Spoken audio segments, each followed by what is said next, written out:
বাচ্চারা যখন মাছ মাংস দুধ ডিম কিছুই খেতে না চায় তখন কিভাবে বাচ্চার প্রোটিনের চাহিদা পূরণ করতে হয় সেটা জানতে চাইলে অবশ্যই কিন্তু ভিডিওটি শেষ পর্যন্ত দেখবেন। নমস্কার বন্ধুরা, বাচ্চাদের খাবার রেসিপির আরও একটি নতুন পর্বে সবাইকে স্বাগতম জানিয়ে আজ নিয়ে চলে এসেছি হাই প্রোটিনযুক্ত সুজির একটা রেসিপি। আমার সোনা বুড়ো ছোটোবেলা থেকে অনেক বেশি মাছ খেত, কিন্তু ইদানিং সে মাছের ধারে কাছেও যাচ্ছে না, আর ডিম তো খেতেই চায় না। তাহলে সবসময় তো একটা বাচ্চাকে মাংস দেওয়া ঠিক না, তাতে কিন্তু লিভারের ক্ষতি হয়। শুধু বাচ্চা কেন, বড়দের খাওয়ালেও সমস্যা হয়। তাই আমি বিভিন্ন ধরনের রেসিপি তৈরি করে খাওয়াই, আর সেরকমই আজ একটা রেসিপি আপনাদের সাথে শেয়ার করতে চলেছি। চলুন তাহলে রেসিপিতে যাওয়া যাক। শুরুতে আমি 1 কাপ সুজির ভিতরে দিয়ে দিলাম পরিমাণ মতো লবণ আর 2 চা চামচ চিনি।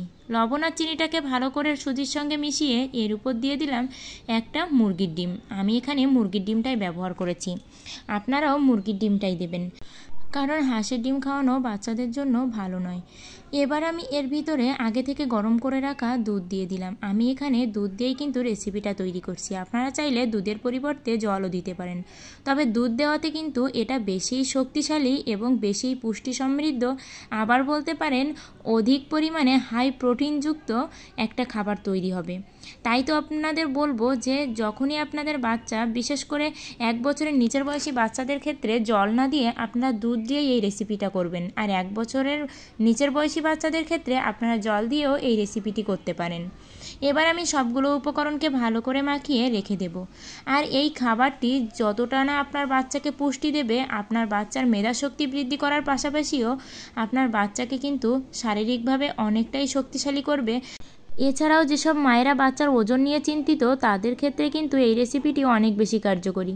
এটা আপনার বাচ্চার ওজনও বৃদ্ধি করবে, সহজে হজমযোগ্য এবং বাচ্চার শরীরের জন্য একটা পারফেক্ট রেসিপি।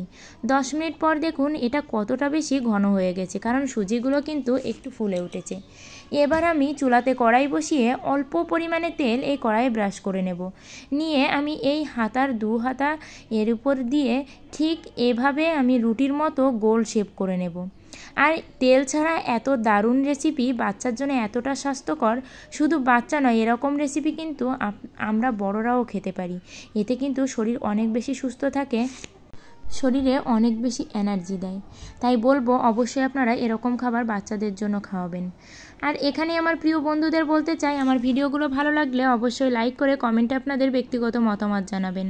আর আমার চ্যানেলটি সাবস্ক্রাইব করে পাশের ঘন্টাটি বাজিয়ে অল অপশানে সেট দিয়ে রাখবেন, তাহলে আমি যখনই নতুন ভিডিও আপলোড করব আপনাদের কাছে আগেই নোটিফিকেশান চলে যাবে। যেহেতু তেল ছাড়াই রেসিপি, তাই কিন্তু এই ডিমের জন্যই এই পাশটা হালকা লালচে লালচে হয়ে যাচ্ছে, তবে এটা কিন্তু পুড়ে যাচ্ছে না। আর এবার সবগুলো ভেজে নিয়ে আমি এভাবে একটু সাজিয়ে নিলাম। আর অবশ্যই বলবো এই হাই প্রোটিনযুক্ত সুজির এই রুটিটা আপনারা বাচ্চাদেরকে বানিয়ে খাওয়াতে পারবেন। আর এরকম রেসিপি খাওয়ালে আপনার বাচ্চা যেমন শারীরিক দিক থেকে সক্ষম হবে, তেমনি কিন্তু মেধাশক্তিও বৃদ্ধি পাবে। তাই বলবো দেরি না করে অবশ্যই যারা বাচ্চাদের খাবার নিয়ে চিন্তিত এবং সঠিক পুষ্টি নিয়ে চিন্তিত, তারা এরকম একটা রেসিপি অবশ্যই বাচ্চার জন্য রাখবেন। এটা সকালের জলখাবারে দিলে কিন্তু বাচ্চা সারাদিনে একটা এনার্জি পাবে, এবং সারাদিনের বাচ্চার এইটুকু ভাববেন যে একটা পুষ্টির খুব দারুণ উৎস আপনার বাচ্চাকে দিতে পারলেন। আজকের ভিডিওটা এ পর্যন্তই, সবাই ভালো থাকবেন।